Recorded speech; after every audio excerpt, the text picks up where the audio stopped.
Hi there, my friend. Much love. Great day to you. This is Jerome Shaw, and we're coming to you with a mindful message from one of our 48 laws of prana. This today is Law 22. Define your intentions to direct your energy. So first off, when we're talking about defining intentions and really creating that invention of flowing the energy and growing the energy, and allowing it to go in the direction that you intend. First, step one, we have the light versus the laser.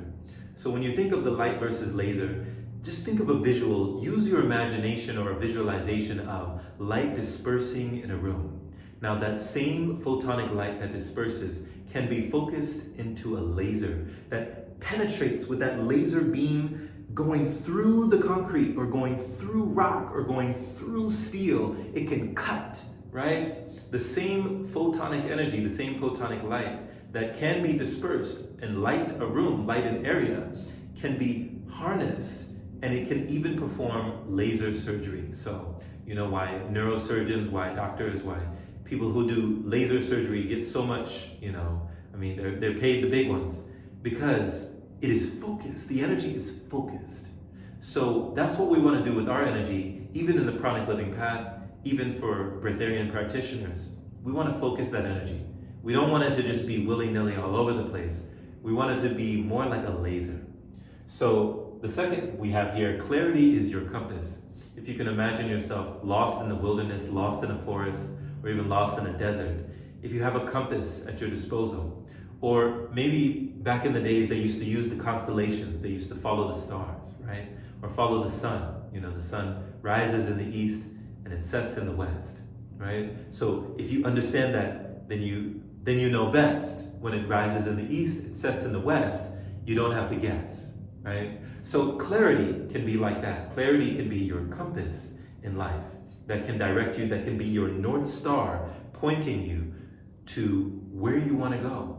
Even if it feels far, clarity is your North Star, right? So it doesn't matter how far it seems to be. When you know where you're going, you're already free.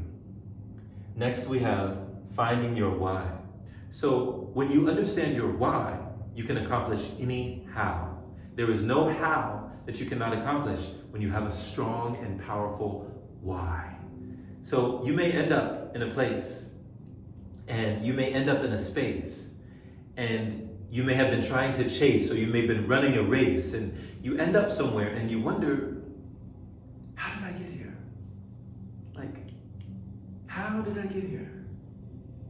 Well, someone might ask, well, where were you going, right?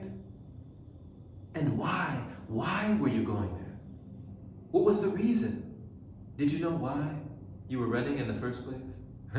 You ever seen a crowd of people just start running, right? For no reason. Back in the hood, I used to be in the neighborhood where if a cop came and, someone started running, everybody else started running, right? Me, everybody else.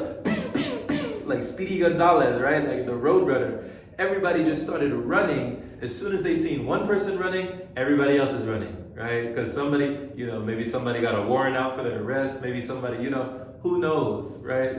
But they didn't need a reason. They just sprinted. If you don't even know where you're going, any road will get you there, because you don't even know why you're going in the first place. But when you understand why and you know where, you can be a lot more aware. That's what we call self-care, right? So that's what we do with the pranic journey as well. Lastly, we have the magnifying glass. This goes as well with the light versus the laser. Think of a magnifying glass, harnessing the power of the sun's photonic light, that energy, that solar energy coming from that beam, that bright ball of energy. You can harness that energy into a magnifying glass, but if you just move it all around a piece of paper, it's not going to do anything, right? But if you hold it in one area, that's the magnifying glass technique, holding it in one spot. Soon, if you hold it in that spot, it starts to get hot, right? If you hold it in that spot, it starts to get hot. If you keep holding it there, you see what you got, right? So This is what we're talking about when we're setting it on fire, when we're setting it aflame, we're setting it ablaze. And there's so many ways that we can set your soul on fire, that we can have that burning and yearning desire, and we can rewire and lift even higher, right? This is what we can do with Law 22, defining your intentions to have a lot more direction. This is a form of divine protection. Blessings, my friend. You have been selected. This is your path, your journey. You must never neglect it. So this is from the book, 48 Laws of Prana. You can get this now on Amazon, and you can order yourself a copy. And if you would like more content specifically like this pertaining to Pranic Living and Breatharianism, check out our website at patreon.com/pranicpath, and we'll see you there.